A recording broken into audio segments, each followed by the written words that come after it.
things have a purpose, that every item has an intended use. So if you are no longer able to use an item for its intended purpose, for example, if it's a dress that's been sitting in the back of your closet that you don't wear because it doesn't suit you or it doesn't fit anymore, then the right thing to do, whatever right means, is to let it go on to someone who can use it for its intended purpose. Welcome to Spark Joy, the podcast dedicated to celebrating the KonMari method and the transformative power of surrounding yourself with joy and letting go of all the rest. With your hosts and certified KonMari consultants, Kristyn Ivey and Karin Socci. And now, here's the show.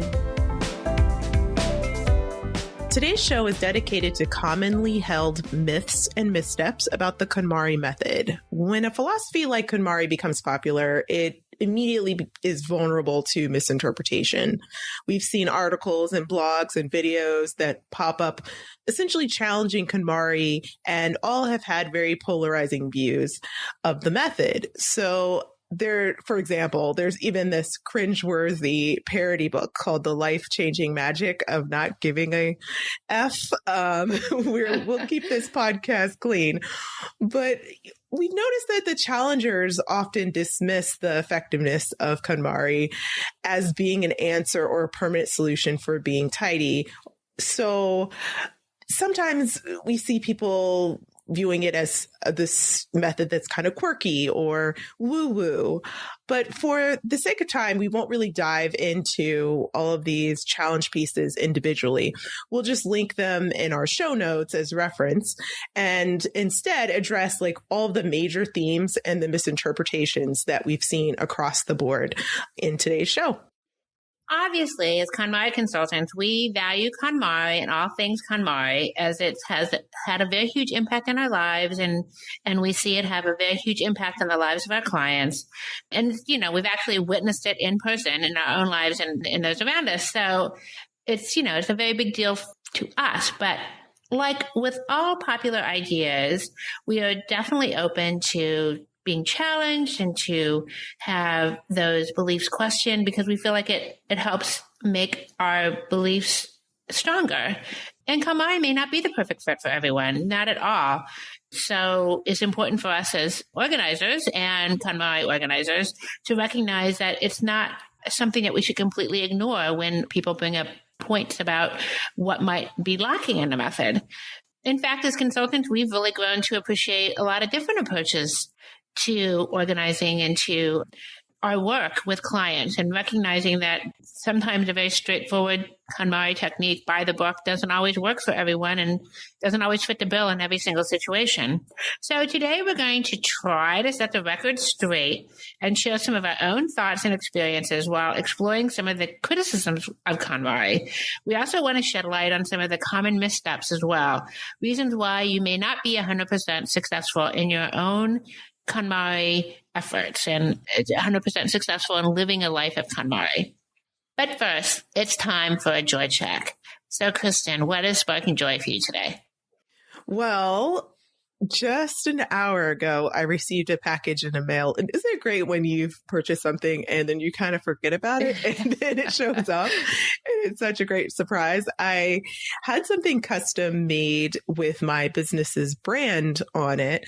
For those who haven't seen my logo for the Love of Tidy, there's a heart logo that's kind of my main brand. And then I have a secondary tidy line that's also part of the branding. And I have contemplated creating t-shirts and other paraphernalia with this branding on it. So I was experimenting, considering that I'm going to be an aunt very, very soon, probably in a matter of days now. I was experimenting with creating a tidy onesie for little Charlie, who's coming soon. And I totally forgot that I had it custom made. And so that really sparked joy when I opened that up in the mail today. And I can't wait for her to try it on. And I will definitely share that on my Instagram. and that's at For the Love of Tidy. And I'm just so excited. It's so cute. It has a little heart on the back and then the Tidy line on the front. And it's just so simple. And I can't wait until she tries it on. Yeah, it's going to be a little bit of a next generation Tidy thing going on. Get them started right. Yeah, so that's sparking joy at the moment. Nice little surprise in the mail. What about you, Karin? What's sparking joy for you? Well, it's something kind of similar, having to do with being an aunt as well.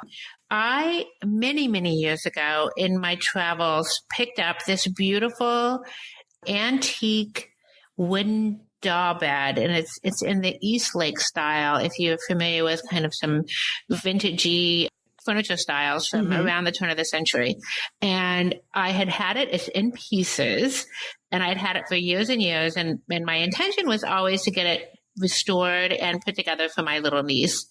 And I just never really got around to doing it. But this year, after putting her Christmas things away, I discovered it and I said, this is the year. And her birthday's coming up in March. So I've already started making plans to get the work done on the bed. And I just found somebody on Etsy who makes these beautiful tufted ticking mattresses for doll beds. So I'm going to order one of these little mattresses and some little blankets and things to go with the doll bed and give it to her for her birthday. So I'm just so excited about that. I think it's finally coming to fruition, and I'm so excited to actually put this item to use, and especially to its intended use as a doll bed. So it'll be very fun. I'm really looking forward to that. I hope she loves it as much as I'm going to love getting it together for her. Oh, that's so cute. So now that we've sparked some joy, let's start walking through some of the common KonMari myths. Yes, I'm excited about addressing these today. Let's start with myth number 1. So you may have heard this myth before. KonMari equals minimalism, or minimalism is KonMari. What do you think about that one, Karin? Well, this is always kind of the first one that comes up for people. And the truth is that KonMari is not minimalism. Although people often find that they have fewer things after they've completed their tidying festival, there's really nothing in KonMari that says you have to give up all of your things or anything. And it's really not about being focused on a minimalist way of life. Every single person who does KonMari does it completely differently. And the end result of each KonMari tidying festival is completely different for each person. So whereas someone may end up with a lot of items that spark joy and their click point involves having a lot of things around them, for someone else, it can be completely the opposite. And I have seen every single extreme in my work as a consultant. There's really no way. There's no right number of things that someone should have. Minimalism is often more of a philosophy about trying to do with less, where KonMari is more about trying to not so much about what you don't have, but what you do have. And it's all about shifting the focus to more of a what sparks joy and your vision, as opposed to how many things do I have. I totally agree with that. I would say that the philosophies can kind of complement each other, but you don't have to be a minimalist in order to apply KonMari, and vice versa. So not every minimalist practices KonMari. Not every person going through a KonMari tidying event has the goal of being a minimalist. But of course, if that's interesting to you, you can have that goal. And, I know that we can link it within the show notes and put on our Instagram just photos of Marie Kondo's home, for example. If you saw her home, you might think, oh, well, KonMari is minimalism, because it is really, there's so many beautiful intentional things in her home, but really just the bare minimum of what she needs. There is some ornament, but it's very, very white, very light, and very minimal. But really, minimalism is more about minimizing the number of things, whereas KonMari is really focused on what you keep, not necessarily what you're letting go. Letting go is a result of the process, but really KonMari is about sparking joy, not necessarily minimizing. Right. And even in her book and in every book, there's really this theme that, and one of the things that we say sometimes is it doesn't matter. You can keep all of the shoes, because it seems like shoes are always one of those things that people always feel that they have too many of. But it really does depend on what fits in with your vision of the person that you're becoming. So that really there's no number that's applied to that. So you'll never read in a KonMari book, this is the number of items that you should have. Yes. And I feel like some people and perhaps some listeners out there might have a little bit trouble with that, where Marie doesn't necessarily give you that prescription. Right. You have to have 5 pairs of shoes, 2 pairs of socks, whatever it is. And really that can be viewed as a negative aspect of this method. But really, if you think about it in terms of, yes, you could say that everything in your home sparks joy, but if there isn't a balance between you, your home, and your possessions, and whatever that is, and we call that kind of the click point where it all makes sense, no matter if everything sparks joy, it's still going to bother you, and you'll feel cluttered in your space if you don't consider that all of those things have to work together in harmony. Absolutely. All right. So moving on to myth number 2, KonMari is a selfish activity fundamentally concerned only with material possessions. What do you think about that one? Well, this is really interesting because it's certainly been my experience with my clients that it's really more about resetting the importance of things in their lives as opposed to magnifying the importance. So for a lot of my clients, this is certainly true of myself. I came to KonMari because I felt that things were taking too big of a role, that I was spending too much time fussing over stuff, that I was spending too much time finding things, that my space just felt really stuffed. And I wanted to move away from feeling that way. And in KonMari, there's such an emphasis on this idea of a vision. And the vision is rarely about how many things do I have or what kind of things do I have? It's much more about family and friends and occupation and vocation and the things that we want to spend our time doing, and looking at time as really the most important commodity as opposed to things. Sure. And I'm trying to maybe divide this myth up a little bit. So if I just take a look at the fact that KonMari is viewed as a selfish activity, I can see kind of where that's coming from, or how someone could interpret that way, because Marie definitely encourages you to be the center of this activity. She encourages you to only examine your items in the home, for example, and to take time to understand what your values are. But I really view that more in the vein of self-care and self-awareness, and creating an understanding of what you value and what your ideal life is, so that then you can model that for whoever else is in your life, or you can open up more time to either invite more people into your house or life, in terms of relationships, or you can make your existing family structure and communication better through the act of tidying. And it's really a self-discovery process. So yes, it is focused on self, but it's not necessarily a selfish activity, in my opinion. And when I think about the second part, it being concerned only with material possessions, yes, this is a process that is fundamentally focused on taking a look at what's tangibly in front of you.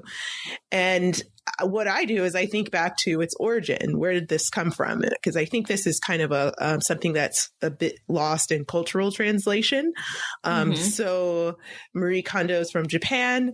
And in Japan, they really revere and honor objects a lot more than we do in our culture.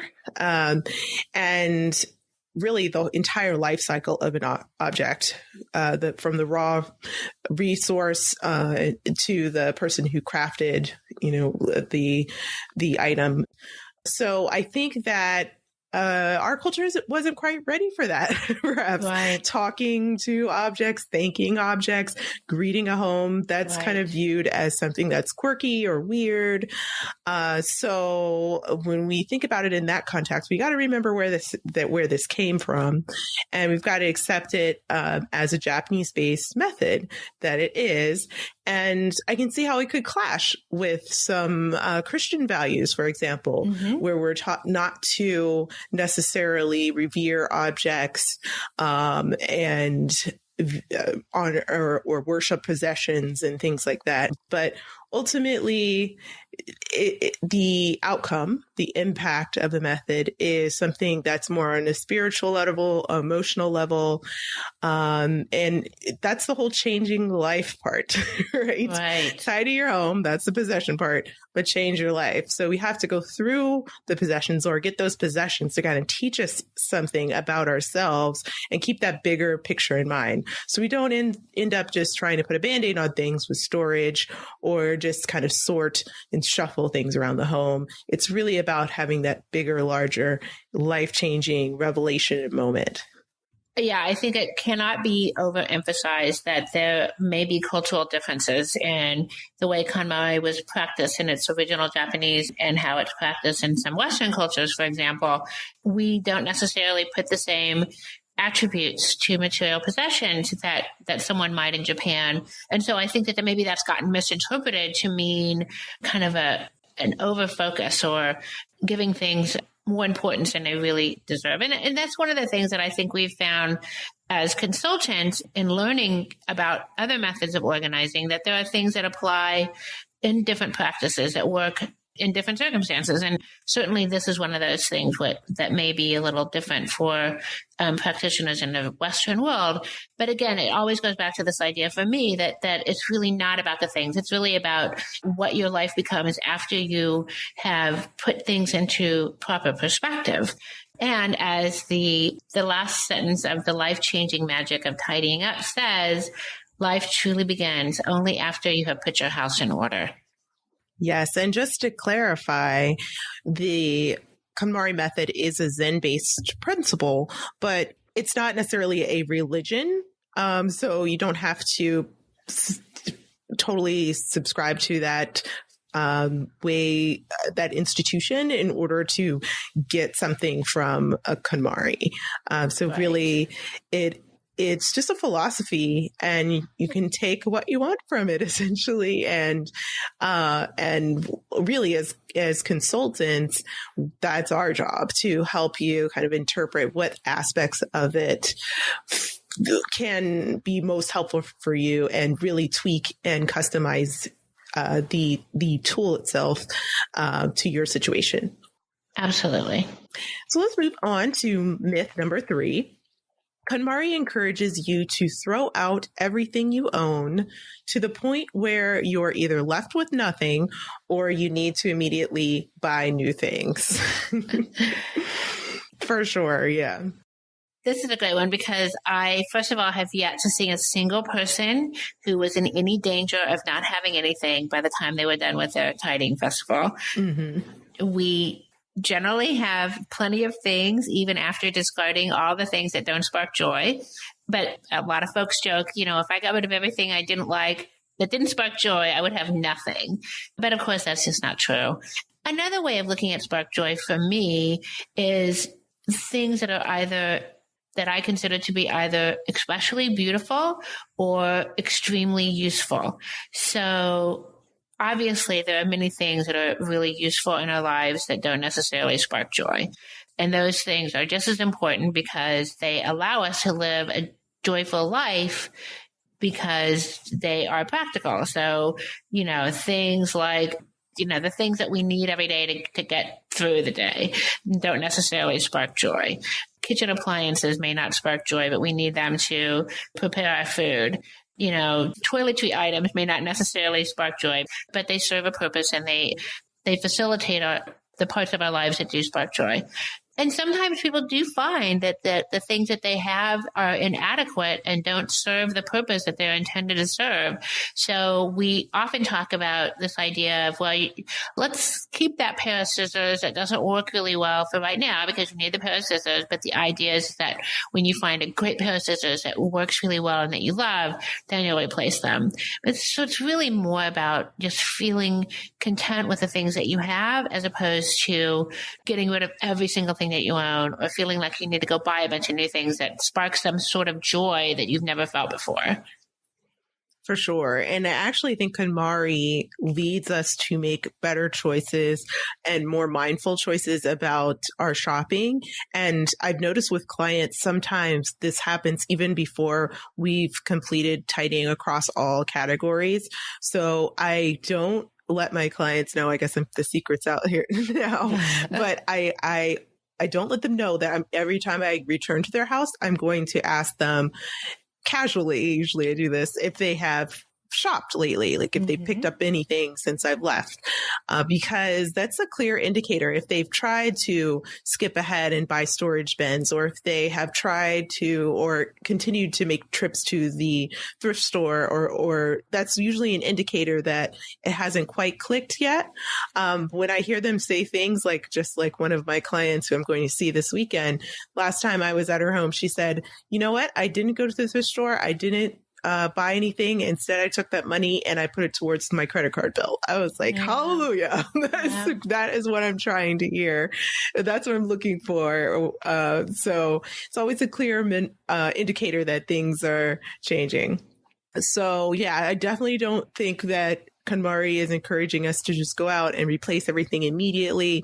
It's really all about just being more mindful about the purchases and paying attention really to what we're consuming. Just understanding, not going on Amazon and just buying whatever we need without letting it sit for 24 or 48 hours, for a minute, so we can just make sure that that's really what we want and need in our life. So yeah, totally agree.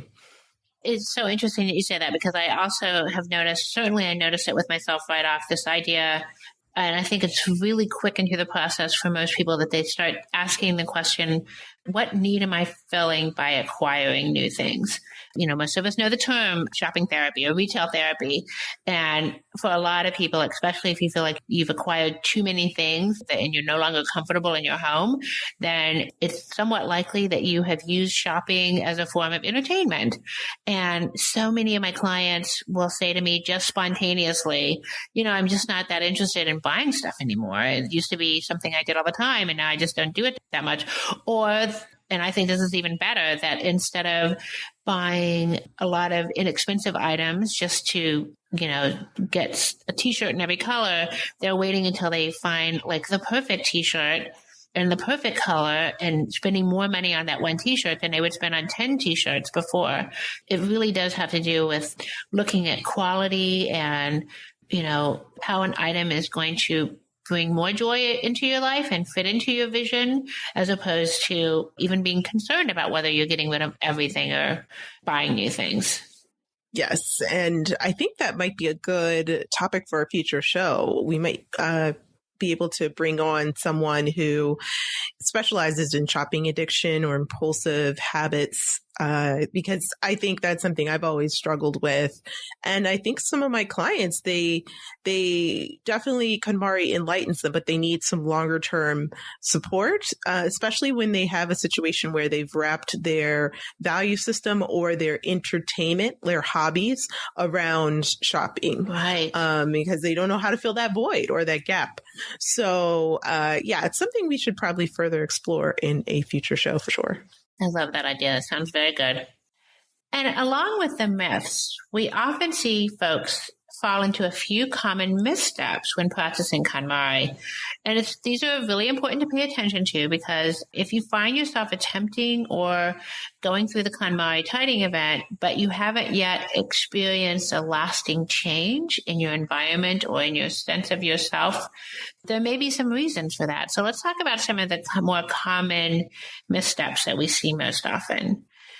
So number one, this is the biggie, skipping the step where you envision your ideal lifestyle and your ideal living environment.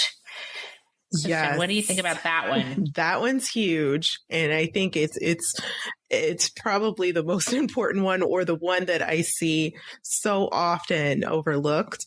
I totally get why. I was curious why, when someone reads any of the KonMari resources, that this is skipped. And I realized that, once you close that book and you finished it, the first thing you want to do is grab something and let it go or determine what sparks joy. Like you want to take action. But with the vision planning, it's something that one can be a little bit emotional, and it can lead to being a bit time consuming. I'd say it probably takes about 30 minutes to an hour to really sit down and think about your ideal life. Think about what the clutter is currently saying about you, thinking about your goals, short-term and long-term, thinking about how you want your space to feel and look and how it should support you, once the tidying event is complete. But even though this can seem like an intimidating step, it's very important. And we have some episodes actually to help you with this task. We recorded episode 1, KonMari 101, to give you guys a breakdown of the method itself. But then we followed that by recording episode 5, the KonMari lifestyle. And that has really specific steps around that first fundamental task when you're starting your tidying event, which is just really honing in on what your ideal lifestyle and your ideal living environment is.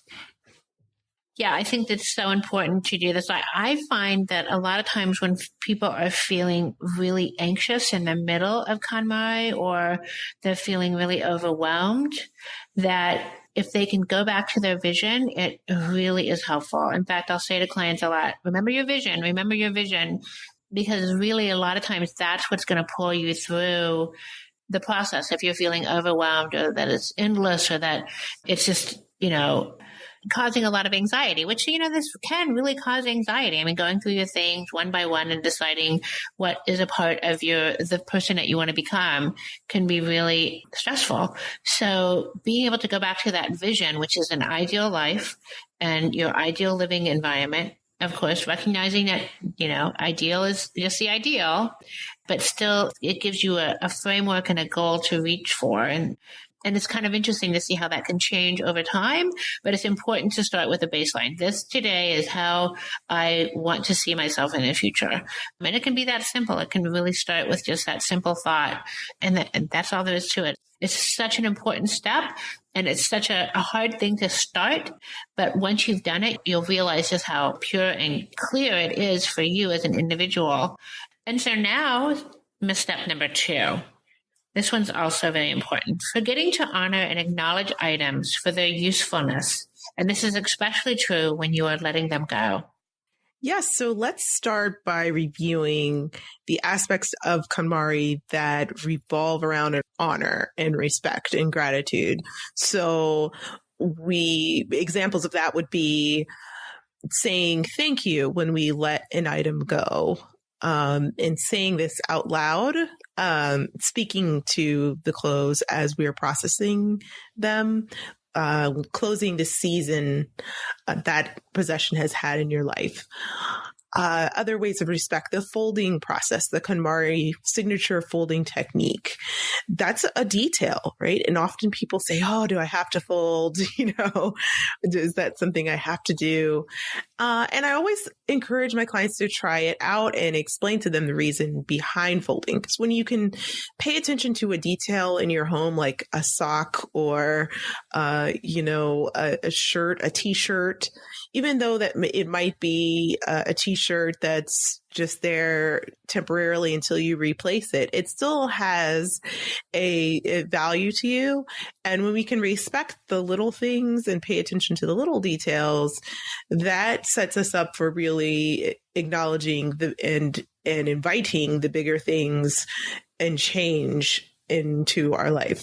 So usually I pay attention to how often a client is responding to the whole saying thank you and appreciating items as we roll through the tidying event. I will say some clients are not particularly comfortable with this, right? It's not a completely natural thing, but I always encourage them to try it out because it not only is really this kind of hidden gem within KonMari that you don't even realize it's an important step to do until you actually do it. But it's also, it helps me understand what items are staying and going without me having to ask, okay, are you sure, is this a yes or is this a no? And it also prevents you from just saying no, no, no, no, no, no, no, no, no for an hour. Instead, you can be saying something more positive, like, thank you. No, I appreciate this, but now it's gone. You're saying goodbye in a respectful way, and you're putting positive messaging out there instead of just focusing on, oh no, I want this out of my life. No, get it away from me. So which is not as positive. And it's just a good thing to do, really. I completely agree. And I also find that this is really useful when clients are feeling guilty or remorseful about letting go of items. And especially if they're items that they are getting ready to donate. And I like this idea that things have a purpose, that every item has an intended use. So if you are no longer able to use an item for its intended purpose, for example, if it's a dress that's been sitting in the back of your closet that you don't wear because it doesn't suit you or it doesn't fit anymore, then the right thing to do, whatever right means, is to let it go on to someone who can use it for its intended purpose. So sometimes I find that helps people let something go in a real positive way, as opposed to feeling guilty or remorseful about the wastefulness of it. Because if we can let things go on to their next life, and, their next useful life, then it's not a wasteful thing. Even if it was something that you were never able to wear and that maybe the tags are still on it or whatever, that thing, that item can still serve a purpose in the world. And so that's really a form of gratitude to me, is that, if you can accept what that item has meant for you and let it go on, that's really a really positive thing. And the same thing is true of appreciating the things for what they do to us or for us, acknowledging that something is really wonderful and that you love having it and that it makes your life easier and makes your life more pleasant. And so, thanking items works both ways for sure. Number 3 is also super important and one that I think a trap that a lot of people fall into. And number 3 is not completing all the categories. Yes. So this is a key misstep, I would say. Those who have attempted a KonMari tidying event on their own may have confronted category 1, which is clothing. And after you complete clothing, I've seen people get kind of a false sense of satisfaction. Like, yes, my bedroom space is great. My clothes are all folded. I've done something. Wow. I've purged all of these bags. I have made a life-changing attempt at taking these things out of my home. And that may definitely be the case. But usually where I really see people having more permanent success is when they actually continue to cipher through all of the categories, because unless you really walk through all of them, I literally do not guarantee that a client will have lasting and permanent change unless they've walked through all categories.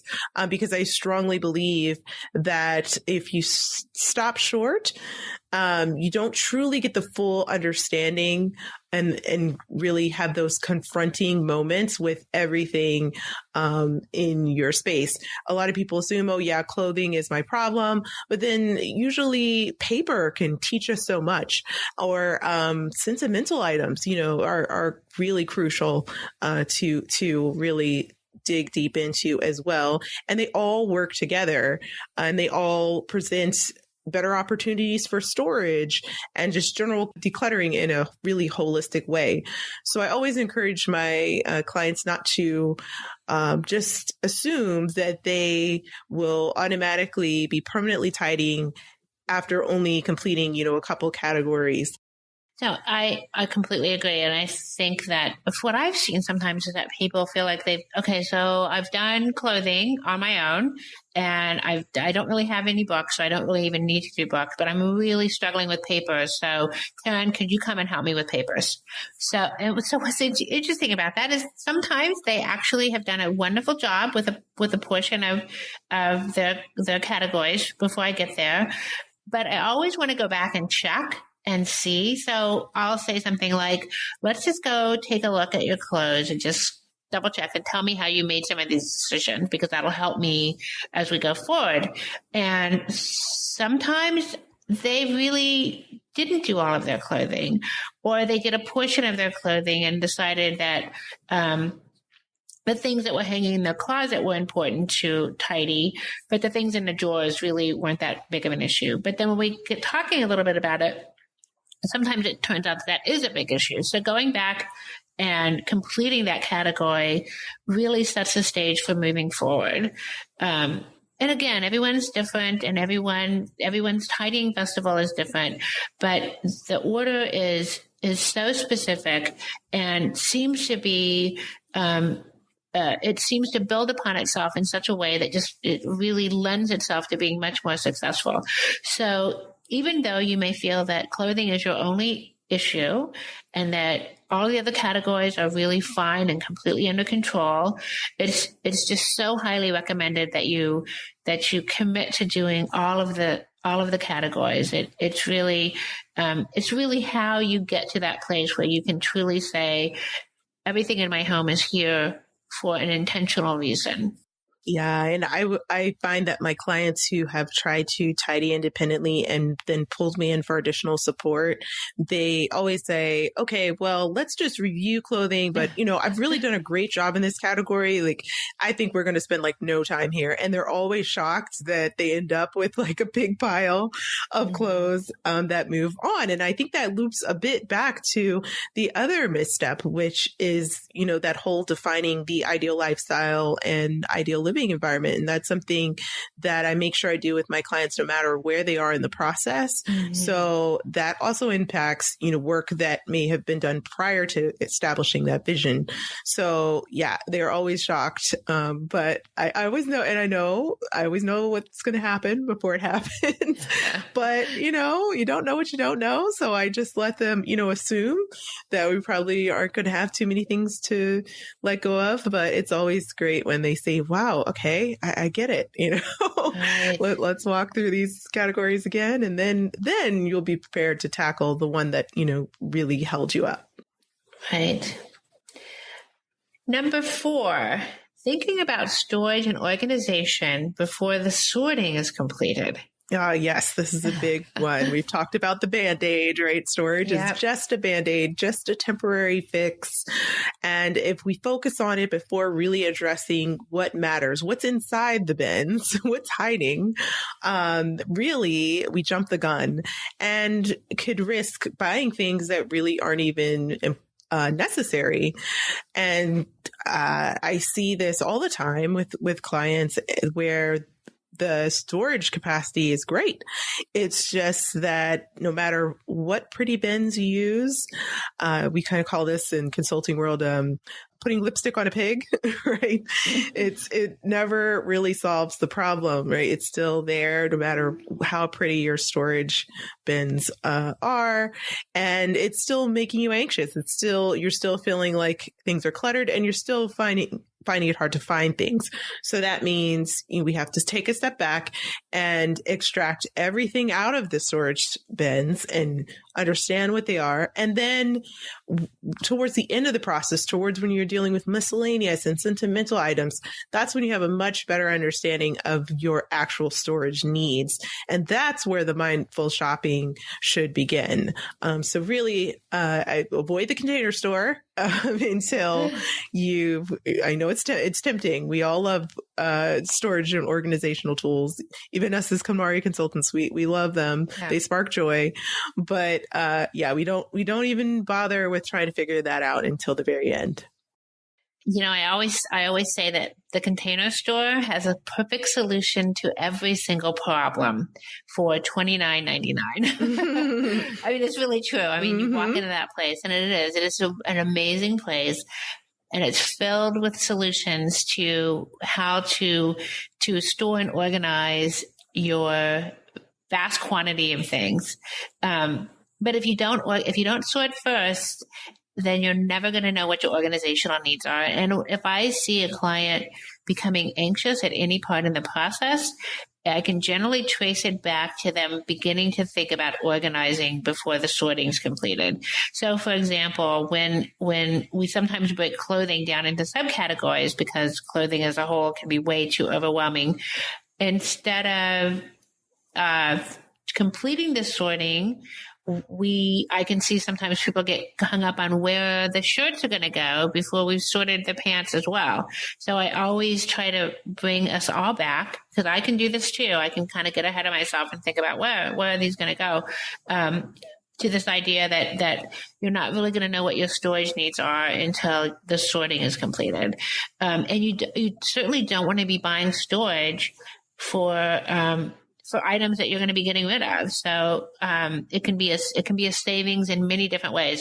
It can be a savings financially because you're not having to spend money on things to store items, but it's also a savings in space because those things are not going to be taking up space. And then, of course, always it's a savings of anxiety because then you're not having to deal with those things. And there are some amazing storage solutions, and every KonMari organizer has their favorites that they like. And there's just a lot of different wonderful solutions to make your closets look beautiful. And that's exactly what you want. But it's so important to wait until you know what you're going to be storing before you start deciding how you're going to organize them. Yeah, I like for my clients to find money rather than spending money. So it's much more likely that you'll find money if you actually open those drawers up and dump everything out.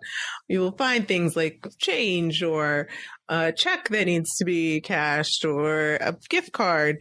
And then you can either choose to use that money at the Container Store or Target or other places, or just, use it towards your, maybe a goal that's in your ideal vision or lifestyle. Maybe you have financial goals and you want to reinvest that money that you found, when tidying pays you back. It really does if you're serious about it. So that brings us to number 5, being overly concerned with the clutter of other people. Yes. So this also goes back to the myth that we discussed around KonMari being kind of a selfish activity. And really, it's just a self-development activity. And in doing that, it's important to put yourself first, as Marie says in the book about putting that oxygen mask on first, really making sure that you're modeling the best behavior before trying to place blame or tidy shame, as we call it, anyone else in your household, whether that be your kids or your husband or wife or your roommate, whoever it is. Usually, if you're pointing fingers at them, there's a big thumb pointing right back at you, and you might be the source of the problem, and maybe you're projecting that onto others. So yeah, it's really important to keep the focus and the attention on you by only focusing in tidying things that you have direct ownership of, and that you definitely could make decisions about without any hesitation or any additional input from whoever else you live with. And sometimes I think it comes from a very well-meaning place. I see lots of times where a spouse or a parent wants to, just be helpful and help, their loved one have a more tidy environment. But I think oftentimes it's really just coming from feeling anxious and overwhelmed in the home. And so, and then looking at the clutter in the entire home as a whole instead of what you actually have control over. Everyone's approach to organization is just different. There are rarely two people in even a home that will see organization in the same way. And sometimes it's a real test of patience to allow other people to find their own way.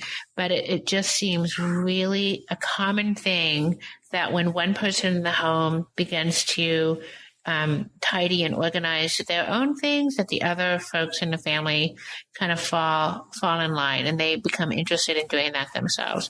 If in the worst case scenario, they at least become much more respectful of your space and understanding of how important it is to you to keep things tidy. Exactly. And I feel like sometimes blaming others for the clutter in the home can also be a form of procrastination as well, or a sign of procrastination.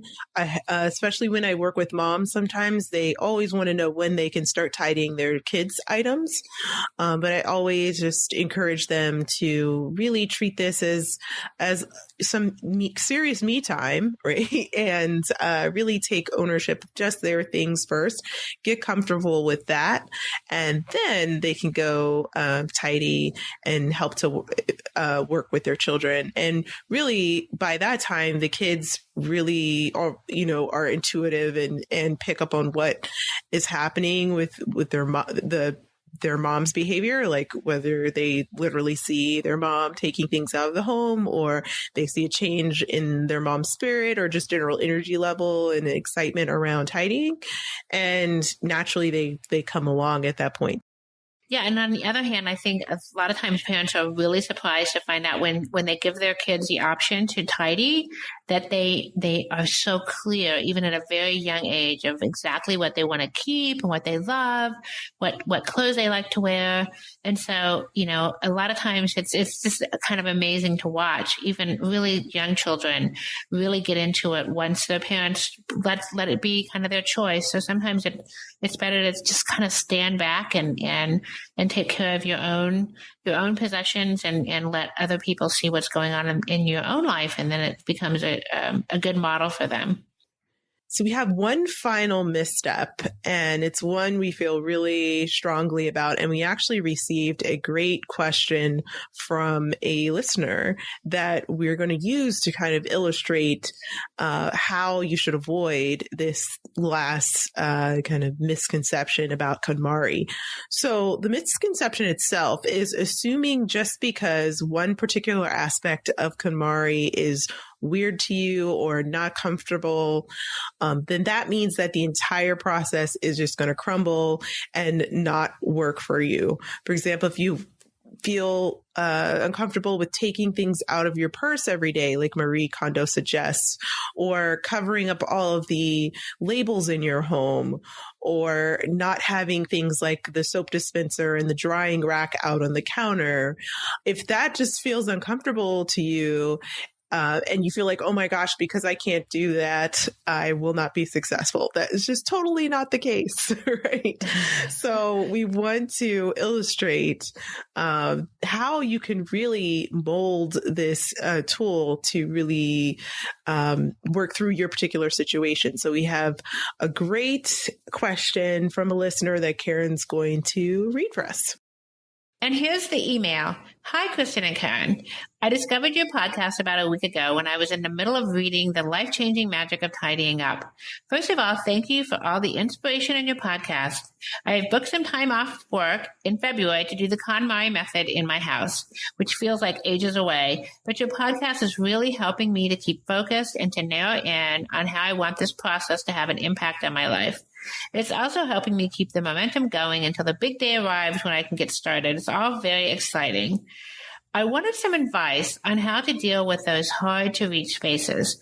I think basements tend to be more used in the US, but here in the UK, I live in the southeast of England, it tends to be the attic spaces which hide lots of clutter.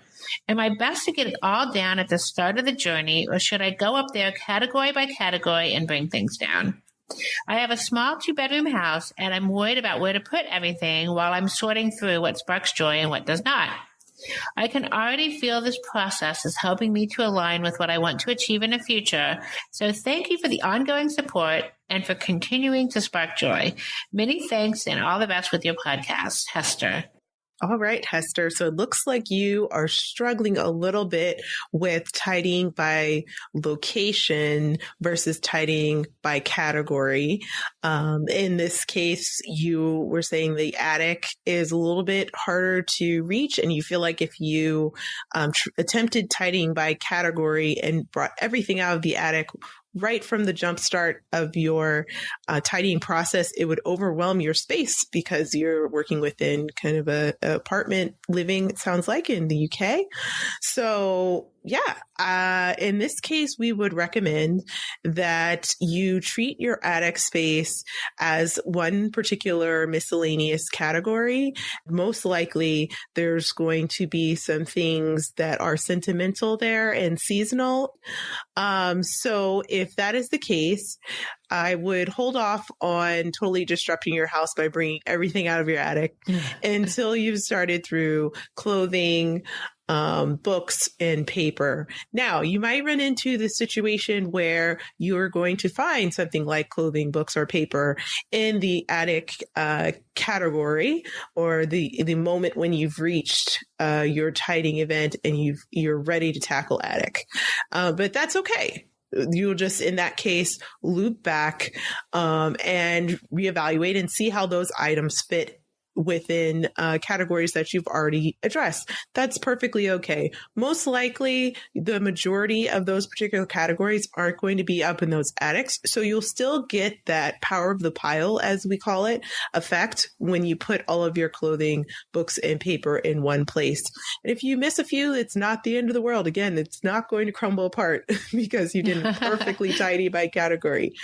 It really is not. And Karin, do you have any other thoughts about that too? Sure, I do. And I'm just along the lines of what you were just saying is that the attic is likely to be holding a particular types of things. So the things probably, maybe it's your holiday decoration. So that's a category. That's a subcategory of kimono. So that's already in its own pile.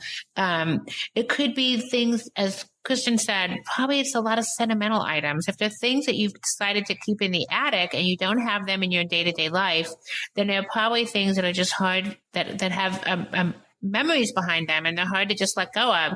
So then that's part of your sentimental category, and you're probably going to do that at the end anyway. Whatever it is in your attic, it could be so many different types of things, but it's likely that there are things that you're not using a lot. So it's really a great opportunity to say, is this something that I need to keep? Is this something that I just put in the attic because it was a gift and I didn't feel like I could give it away, or it doesn't really suit me anymore, but it was expensive, or any number of reasons that we tend to squirrel things away in spaces that we don't really get to or need to get to that often. So I completely agree. I would treat it as just one big subcategory of miscellaneous. And if you have items up there that do fit into a category that you could have forgotten about, books is something that could be a likely one. Then apply the same criteria as you would to anything else. How do I see myself how does my future self see me using this item? And that sometimes will give you a lot of information about an item held separate from the rest of the pile. If you don't have the rest of the pile to compare it to, then you think in terms of that particular item and how it fits in with your vision.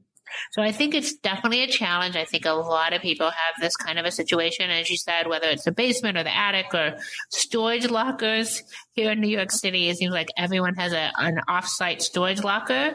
So those things, obviously, it's just completely impractical to try to get all of the category together if it's spread out over a lot of area. So don't let that trip you up. Just treat it as one big miscellaneous category and treat it in its turn. Yes. And Hester, just another tip in terms of small spaces, it's really going to be important for you to prioritize your tidying times into big chunks. So we suggest 3 to 5 hours so that you can fully complete one category before moving on to the next, or trying to avoid, having to stop short and things are still out and about and chaotic in the home. So it's really going to be important for you to make time for each particular category so that you don't run into this situation where you have tidied or started the process and it's taken over your house and you have nowhere to sleep or nowhere to move around and function. So just another tip, just make sure to leave enough time so that you can complete one full category at a time and then move on to the next.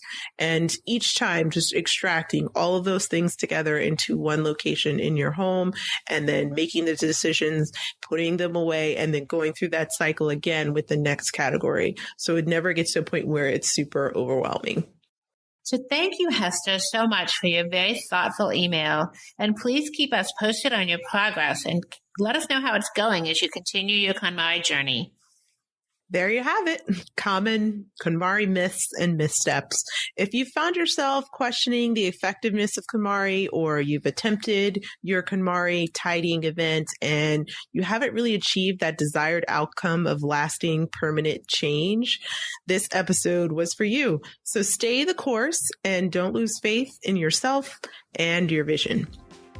So now we want to hear from you. Tell us your burning tidying questions or share stories about how KonMari has impacted your life. You can find us at sparkjoypodcast.com and click Ask Spark Joy to leave a question or comment for a chance to be featured on next week's show. While you're there, sign up to join our Spark Joy podcast community and get notified when each episode airs. You can also join the Spark Joy Podcast community on Facebook, Instagram, or Twitter at the handle @SparkJoyPodcast. Thanks for tuning in, and we hope your day sparks joy.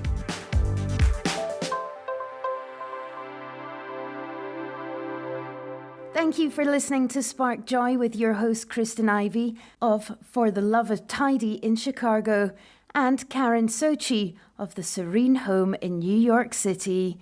Spark Joy, the podcast, is not endorsed by or affiliated with KonMari Media Incorporated. The opinions expressed on this episode represent the views of the co-hosts and guests alone and do not represent the corporate position of KonMari Media Incorporated or the KonMari consultant community.